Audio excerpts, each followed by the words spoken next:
Don't worry. This show is documented.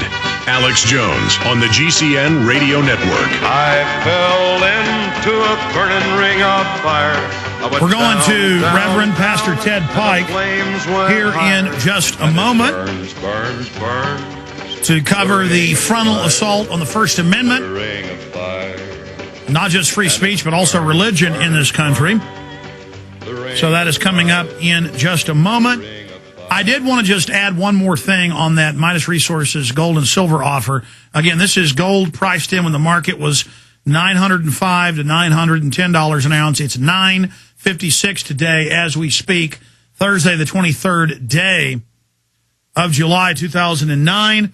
And you've got to tell them that it's the Genesis Alex Jones, Ted Anderson special when you call to take advantage of that, or it will be the newer high prices. The silver has already gone up since yesterday. This is the very tail end of getting Franks and Sovereigns at that much lower price. You cannot beat this deal. Here is the number again for the brokers, 1-800-686-2237, 800-686-2237.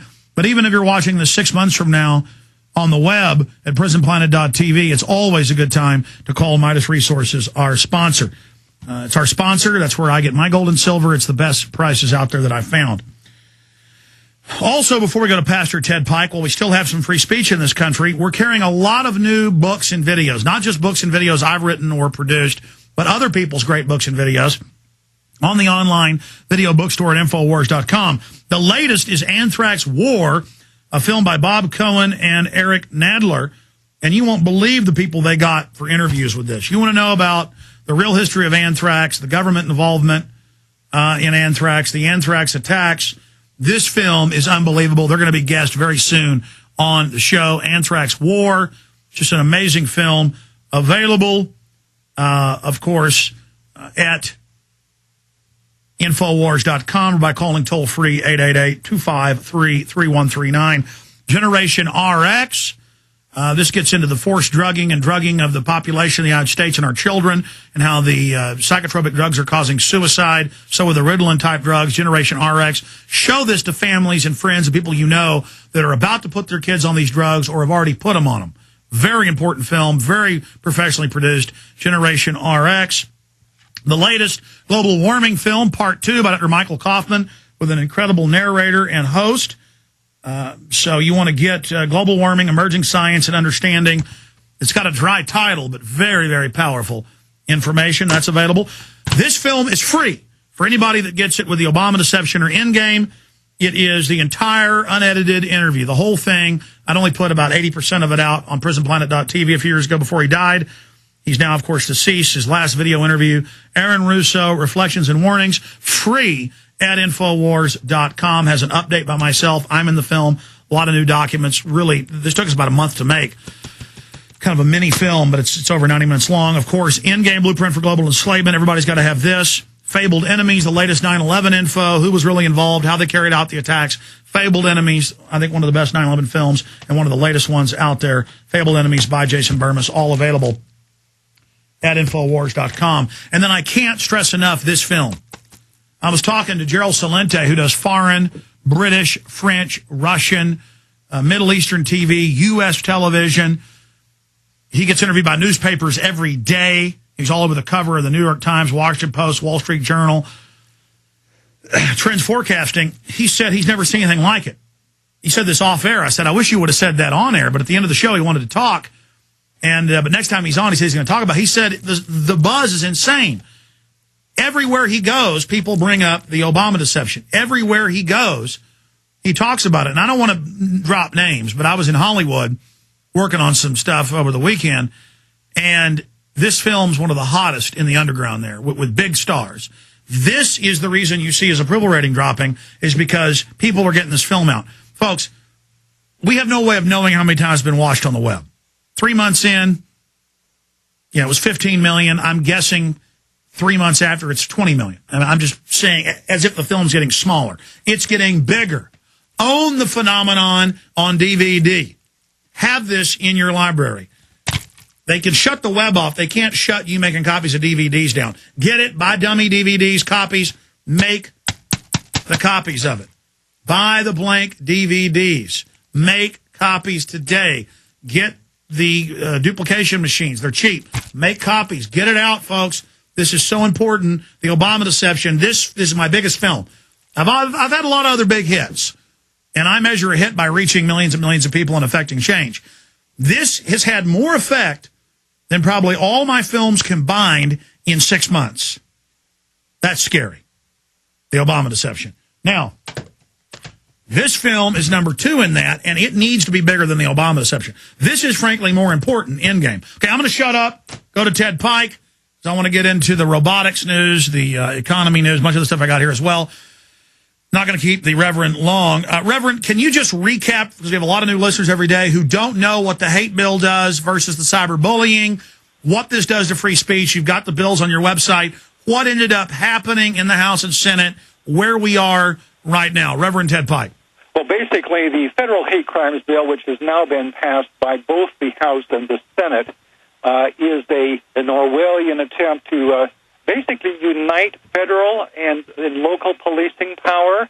It's number 2. It will create a bias-oriented justice system in America, which says that our thoughts, our biases, when they result in some kind of speech that causes violent crimes or prejudice against others, becomes a hate crime.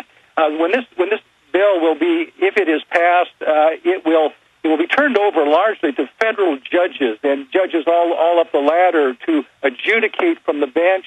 Most of them will be liberal, and they'll do more than just adjudicate in favor of punishing violent hate crimes. They'll also spread it out to outlaw verbal violence, those words that hold up certain protected groups, such as homosexuals, Jews, etc., to hatred and contempt. And for those that don't know, we have read over both the bills here on air, with the hate crime bill itself very close to passing. It's saying that if you do something that down the road, years later, they say you influenced someone to do violence, even though you didn't call for violence, you're now guilt by association like the Soviet Union. You literally go to the gulag. And then the Cyberbullying Act says if you hurt someone's feelings on the web or try to influence a politician, that's intimidation and you go to prison. I mean, this is an incremental tyranny. This is jumping ahead all the way to the end. This is more draconian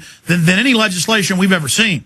Absolutely. Now, last week, we were able to generate massive calling finally at the last moment. For about 3 days, the phones were jammed, and we were able to influence the Democrats on the floor of the Senate, and they passed the Brownback Amendment, which does include within the hate bill a very, very concise, very specific language saying that unless there's imminent, immediate speech that will incite people to violence, hate-motivated violence, that pastors and talk show hosts can't be indicted. So that was a real deliverance. But what the problem is right now is that in conference in the fall, the Brownback Amendment could be stripped off.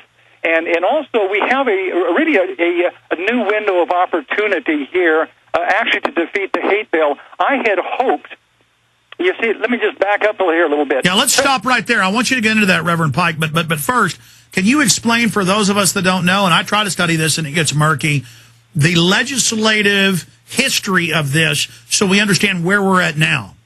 Well, the Anti-Defamation League began in 1988 at their Hofstra conference in New York to jumpstart a model hate crimes law for America. During the 1990s, they persuaded some 45 states to adopt that and some kind of a state hate crimes law. But their big ambition was always the creation of a federal hate crimes law, which would give them behind-the-scenes empowerment to prosecute and end free speech and persecute, especially Christians in America. Now, historically, after 12 years of trying and 5 defeats, they have passed their big federal hate crimes bill. That's in a nutshell. It's barreling forward to conference in the fall. Yeah, and for those that don't know, conference is in between the House and Senate to try to make any final changes so that it's a unified piece of legislation? Is there any way to shoot it down in conference or just try to keep that particular amendment on it? Here's the only strategy I can figure out. Now, President Obama has repeatedly said in recent weeks, he's warned Congress that if they add from 7 to 12 extra Raptor, that's F-22 Raptor fighters, to the defense authorization bill, to which the hate bill has now been attached, he will veto it. In other words, he will veto both the DOD bill with the hate bill on there. And unfortunately, this last week, the Senate did decide to strip off the Raptor fighters in order to please the president and not jeopardize the hate bill. However, the House a month ago voted overwhelmingly, by a huge margin, to keep all those Raptor fighters.